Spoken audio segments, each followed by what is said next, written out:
Buenos días, iglesia bendecida, amada de Dios y más que vencedora. El tema de este día es lo que tengo, o el pasaje de este texto bíblico se halla en Hechos de los Apóstoles, capítulo 3, versículo 6. Mas Pedro dijo, no tengo plata ni oro, pero lo que tengo te doy.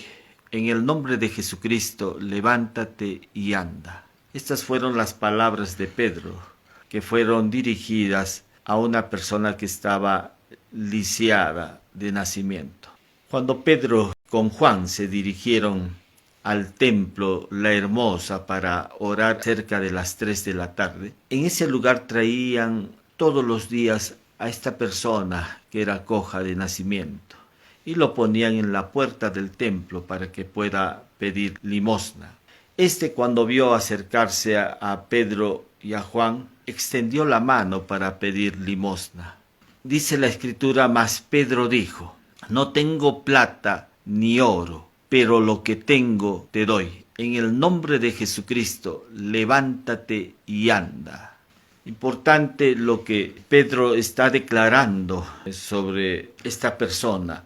Le está haciendo de conocimiento de que él no tiene plata ni oro. Lo que este cojo de nacimiento esperaba de todos los que ingresaban a este templo era recibir un dinero. Pero Pedro ni Juan en ese momento no tenían dinero, pero tenían algo más preciado, algo bello, algo hermoso, que esto lo iba a llenar a él, que esto le iba a esta persona a dar esperanza, le iba a dar vida.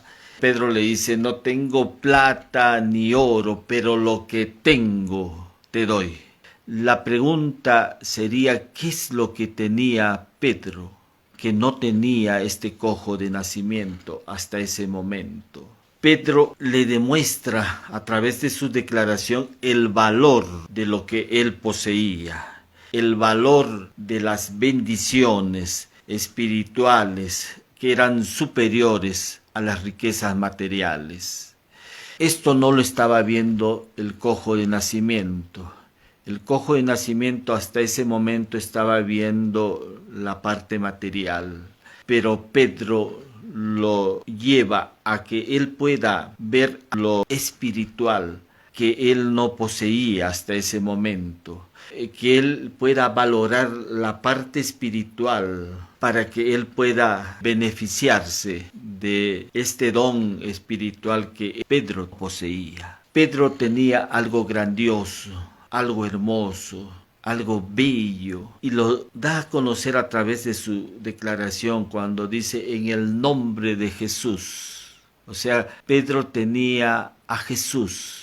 Y esto es lo importante en esta declaración, que Pedro estaba dando a conocer lo que tenía, y lo que tenía Pedro era a la persona de Jesús. Y eso no era visible para este cojo de nacimiento, pero sí era visible para Pedro. Por eso es que en los pasajes de la Escritura, Pablo dice, no mirando las cosas que se ven, sino las que no se ven, porque las cosas que se ven son temporales, pero las cosas que no se ven son eternas. Pablo hace una diferenciación entre lo que se ve y lo que no se ve, entre lo material y lo espiritual. Esto es el mensaje que estaba trayendo Pedro sobre esta persona que era coja de nacimiento. Le estaba haciendo ver la gran diferencia que existe entre lo material y lo espiritual, entre el valor material y el valor espiritual, que el valor de esta realidad espiritual, que es superior. El valor espiritual era una riqueza que él no poseía y que estaba para que esta persona pueda tomarla, aún a pesar de que esta persona estaba lisiada de nacimiento, podía participar de esta gracia de Dios, podía participar de la sanidad que venía con esta gracia. Y Pedro le dice, lo que tengo. Importante, ¿no? Porque nadie puede dar lo que no tiene. Y Pedro sí sabía lo que tenía. Él sí conocía lo que tenía y hablaba lo que tenía. Todos los cristianos creen que Dios tal vez tiene poder para bendecir, sanar, prosperar, proteger, pero no todos creen que Dios quiere hacer eso con ellos. Eso por una parte. Pero también no todos están seguros de que Dios quiere esas bendiciones para la vida de ellos.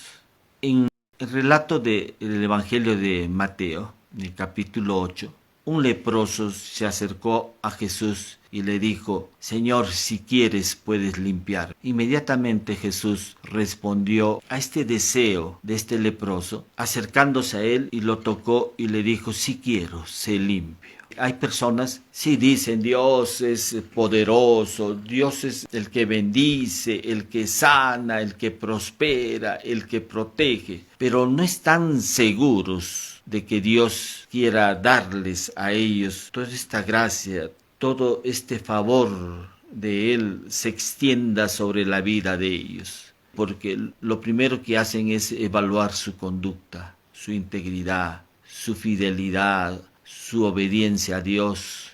Ellos se autoexaminan y dicen: no califico para acceder a ese favor de Dios. Pero el Evangelio es la buena noticia. El Evangelio es Cristo mismo. Y en el Evangelio se da a conocer que Cristo murió por nuestros pecados.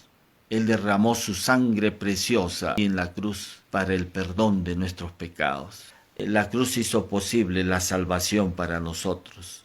Pero no solamente Cristo resolvió el problema del pecado en la cruz, sino que resolvió el problema de la naturaleza humana caída, resolvió el problema de las enfermedades, las dolencias, la pobreza. Todo eso lo llevó Cristo a la cruz. Y la cruz, cuando Jesús gritó y dijo consumado, es a partir de ese momento todo cambió. La iglesia fue bendecida con este acto. A partir de ese momento le fueron perdonados sus pecados a los hombres. Se restableció una relación del hombre con su Creador por medio de este acto. Fuimos aceptos ante Dios por medio de su Hijo amado. Jesús en la cruz hizo posible que podamos acceder a esta gracia de Dios por medio de la fe. Dios se imparte en nosotros, en nuestra vida. Cristo en nosotros. Nos fueron perdonados nuestros pecados. Dios nos imparte su justicia. Fuimos reconocidos como hijos de Dios. Nos muestra su salvación. Dios nos traslada al reino de su amado Hijo. Todo esto se expresa a través del sacrificio de Cristo en la cruz. Eso es el mensaje del Evangelio. La vida cristiana no es una religión que se basa en lo que hagas o no hagas para Dios. Porque la mayoría está pensando qué tengo que hacer para Dios. Y no se trata de lo que tú hagas para Dios o lo que no hagas. La vida cristiana tiene que ver con una relación que se basa en recibir lo que Dios mismo hizo en la cruz. Eso es lo que tiene que ver con la vida cristiana, con lo que Cristo Jesús hizo, no con lo que tú haces para Dios. Solo hay dos maneras o dos formas de encarar la vida. Hay solo dos caminos de enfrentar la vida cristiana. La primera es en total dependencia de tus fuerzas y de tu esfuerzo propio. Y el segundo tiene que ver con una total dependencia de la gracia de Dios, del inmerecido favor de Dios y de las bendiciones de Dios. Nosotros elegimos en ese sentido o movernos en el esfuerzo propio o movernos en el inmerecido favor de Dios y sus bendiciones, o movernos en lo que Cristo Jesús hizo en la cruz para nosotros. Entonces tenemos dos opciones: o caminamos en el esfuerzo propio o en el inmerecido favor de Dios. La religión te va a decir esto es lo que tienes que hacer, te va a poner bajo reglas, bajo regulaciones, bajo normas, bajo rituales, Todo eso ya fue cumplido por Cristo en la cruz. Y en Jesús nos fue impartido su gracia, nos fue impartido su vida, su naturaleza, su victoria, su triunfo, nos fue impartido en Jesús. Tenemos que entender que la gracia de Dios no es una doctrina, no es un tema teológico, es alguien, no es algo. La gracia de Dios no es algo, es alguien, es una persona. Toda la confesión apostólica empieza a hablar de Cristo en vosotros. Ese fue el misterio que estaba oculto por siglos y edades, pero nos fue revelado a sus santos. Las riquezas de la gloria de este misterio que es Cristo en vosotros. Eso es el Evangelio. El Evangelio está hablando acerca de la persona de Jesús, acerca de la vida de Jesús que nos fue impartida en el mismo momento que recibimos a Cristo y lo reconocimos como nuestro único Señor y Salvador. En ese mismo momento la vida de Dios nos fue impartida y con Él todas las cosas. Colosenses capítulo 3 versículo 11 dice: Cristo es el todo y en todos. Que esto es posible para aquellos que han reconocido a Cristo como su único Señor y Salvador.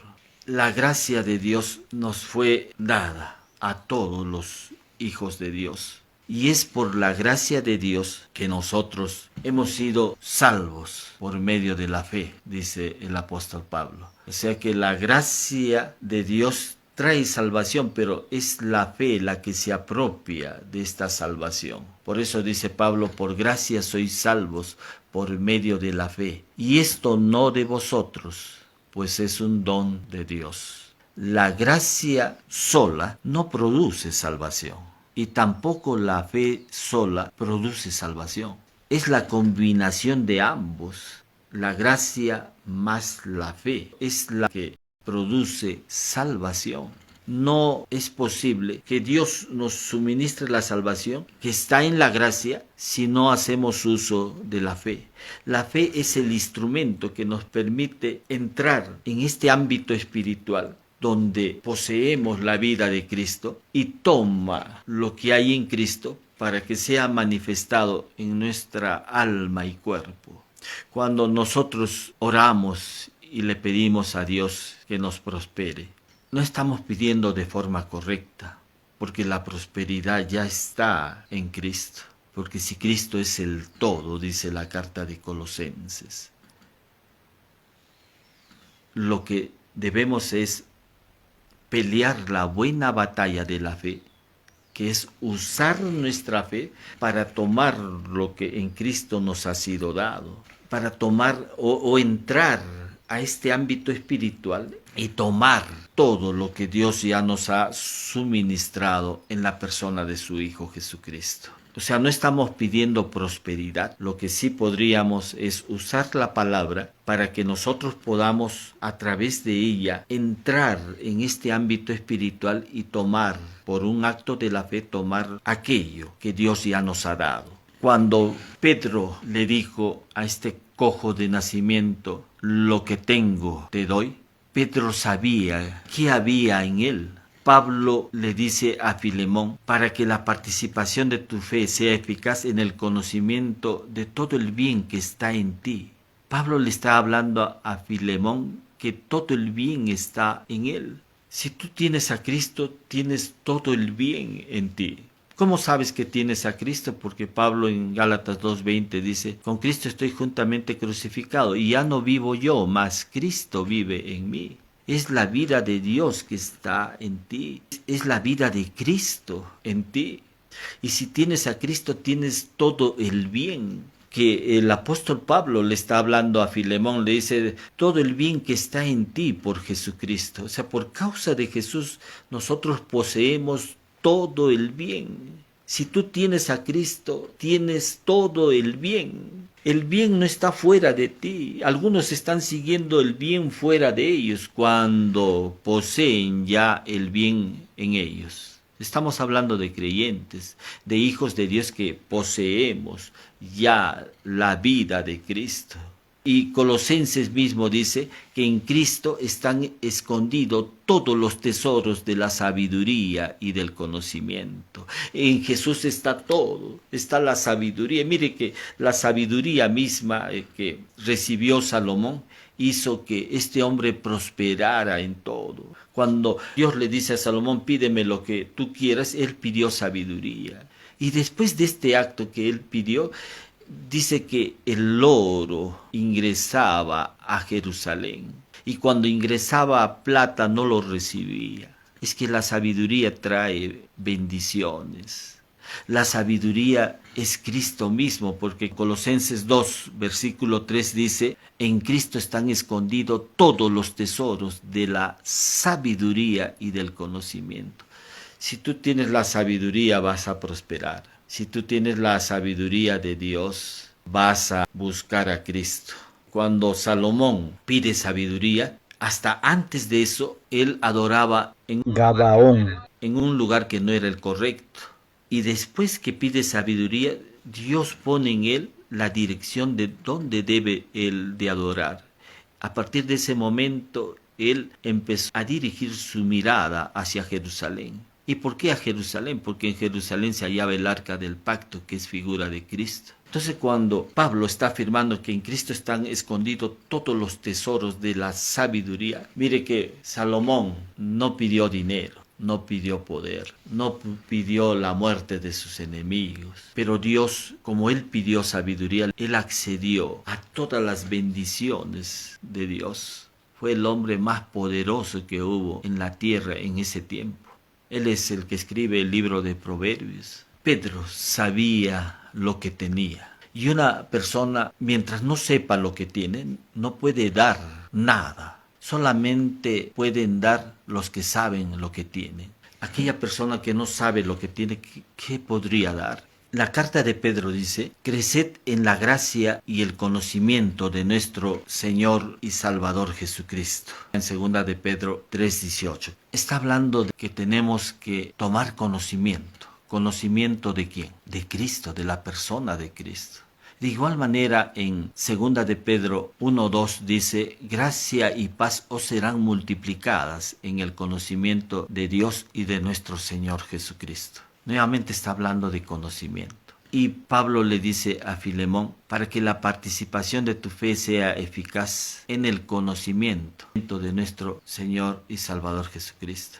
Si no hay el conocimiento previo acerca de la persona de Jesús, si desconocemos lo que Cristo Jesús hizo en la cruz, no vas a saber lo que tienes. Porque en la cruz podemos ver, después de la crucifixión de Cristo, podemos ver todo lo que la cruz ha logrado en favor de nosotros, la iglesia. Sí, el perdón de nuestros pecados, pero también la impartición de la vida de Dios en nosotros.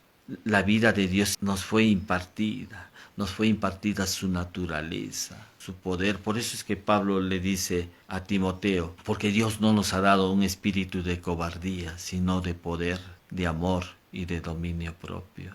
El amor, el dominio propio es un fruto del Espíritu. Si la vida del Espíritu ha venido a tu vida, entonces tú tienes el amor, gozo, paz, benignidad, bondad, fe, templanza, mansedumbre, todo eso ya está en ti. Tú lo tienes.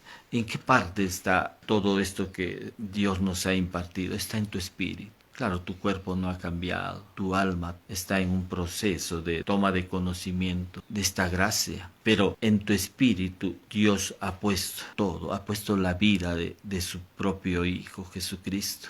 Tu espíritu está completo, no está en proceso de obtener nada. Entonces cuando los creyentes están pidiendo a Dios algo, siempre están pidiendo al Señor que haga algo, que los bendiga, que los sane, que los libere o que los prospere, pero a decir verdad están buscando algo que ya tienen. Señor, sáname, y Dios ya te ha impartido la sanidad. Dice, y por cuya herida fuisteis sanado. Señor, prospérame, y la Escritura dice, y si sois de Cristo, linaje de Abraham sois, y herederos según la promesa. De Gálatas. Romanos dice, porque no por la ley fue dada a Abraham o a su descendencia la promesa de que sería heredero del mundo, sino por la justicia de la fe. Entonces nosotros los creyentes usamos la fe para declarar estas verdades espirituales que Cristo ha logrado en la cruz a favor nuestro. No estamos pidiendo prosperidad, porque ya la prosperidad está en Cristo. Y Pablo está diciendo que si somos de Cristo, linaje de Abraham somos, y herederos, según la promesa, tenemos una herencia. Pablo dice, ya no sois esclavos, sino hijos, y si hijos, también herederos de Dios por medio de Cristo. Cuando Pablo dice, porque no por la ley fue dada a Abraham o a su descendencia la promesa de que sería heredero del mundo, sino por la justicia de la fe. Entonces es por la justicia de la fe que nosotros hemos recibido una herencia. Dios ya nos ha justificado. Lo que deberíamos declarar es, soy justicia de Dios en Cristo. Porque en este acto de declarar lo que somos ahora en Cristo, las bendiciones de Dios fluirán, se desatarán, serán impartidas a tu vida, a tu alma y cuerpo. Importante entonces es declarar lo que Cristo Jesús hizo. Pero importante también es saber qué es lo que tenemos, porque si no sabes lo que tienes, no podrás usarlo. No podrás ser de bendición para otros, no podrás comunicar evangelio si no sabes lo que tienes. No podrás ver milagros, sanidad, prodigios. No podrás ver el obrar de Dios en tu vida si no sabes lo que tienes. Importante saber a quién tenemos. No lo que tienes, sino a quién tienes en tu vida. Eso es lo importante. Mucha gente dice, tengo plata, tengo profesión, tengo títulos, tengo grados y todo eso. Pero no estamos hablando de algo material, estamos hablando de esta realidad espiritual. Estamos hablando de la misma persona de Cristo. Y Pablo entendió eso porque dijo, con Cristo estoy juntamente crucificado y ya no vivo yo, mas Cristo vive en mí. Pedro le dijo a esta persona coja de nacimiento, lo que tengo te doy, afirmando esta realidad espiritual de la grandeza que él tenía en su ser, afirmando el valor de Cristo, que era superior a cualquier otra cosa material. En Jesús está todo y tú tienes en tu vida a Cristo. No tienes por qué pedir a Dios que haga algo, que Él ya lo hizo. No estás pidiendo a Dios que haga algo, que te bendiga, que te sane, que te libere, prospere, porque todo eso está ya en ti. Lo que debemos saber es cómo sacar, cómo extraer, cómo desatar lo que ya hay en ti, lo que está en tu espíritu. Y eso es a través pues de la fe. La fe es el instrumento, como decíamos, que nos permite entrar a este ámbito espiritual y apropiarnos de todo lo que Cristo Jesús ha ganado en favor de nosotros. Tú ya lo tienes. No estés buscando algo que ya está en ti, amado hermano. Dios ya lo ha puesto todo en ti. Es como que un perro está buscando o tratando de alcanzar su cola cuando está adherido ya a su cuerpo. Igual nosotros no estamos buscando las bendiciones de Dios cuando ya están en nuestro espíritu, ya está en nosotros las bendiciones de Dios, su poder, su amor, su gozo, su paz, ya está en nosotros. Lo que tenemos que hacer es extraer todo eso que Dios ya nos ha suministrado en su Hijo Jesucristo. Amén. Damos gracias una vez más a nuestro Padre Dios por su amor, por todo lo que Él nos ha dado en su Hijo Jesucristo. Si por primera vez estás escuchando este mensaje y deseas recibir a Cristo en tu corazón, te voy a guiar en una oración. Repite conmigo: Señor Jesús, te doy gracias por haber dado tu vida por mí en la cruz, haber derramado tu sangre preciosa por mí, y en esa sangre bendita tú me has lavado de mis pecados, me has perdonado mis pecados, y en este acto de amor te has impartido en mi vida. Te recibo estos momentos en mi corazón, reconociéndote como mi único Señor y Salvador. Te reconozco como mi único Señor y Salvador, Jesús. Gracias por tu amor por mí. Gracias por haber dado tu vida por mí en la cruz. Hago esta oración en el nombre precioso de Jesús. Amén. Si por primera vez has hecho esta oración, pídele al amado Espíritu Santo que te guíe a una iglesia cristiana, donde puedas crecer en gracia y en conocimiento de nuestro Señor y Salvador Jesucristo.